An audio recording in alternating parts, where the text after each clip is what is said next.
Dalawang tulak na droga arestado sa Navotas. Naritong news scoop ni Beth Samson. Arestado ang dalawang tulak ng illegal na droga matapos makuhanan ng mahigit 300,000 pesos na halaga ng shabu ng kumagat sa kinasang buy-bust operation ng pulisya sa Navotas City.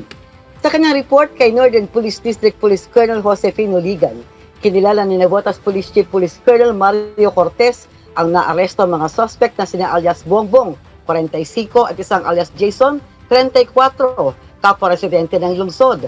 Ayon kay Colonel Cortez, naganap ang transaksyon sa pagitan ng mga suspect at mga tauhan ng Station Drug Enforcement Unit matapos isang operatiba ang nagawang makapa-order kay alias Bongbong ng 6,000 pesos na halaga ng shabu.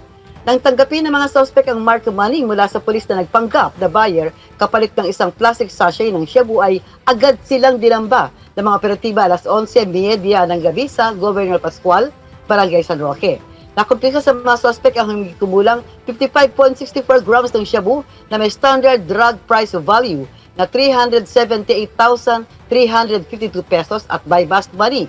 Una nakatanggap ng impormasyon ng SDU hinggil sa illegal drug activities ng mga suspect kaya isinailalim sila sa validasyon at nang magpositibo ang ulat, ikinasa ang buy-bust operation na nagresulta sa pagka-aresto sa dalawang tulak.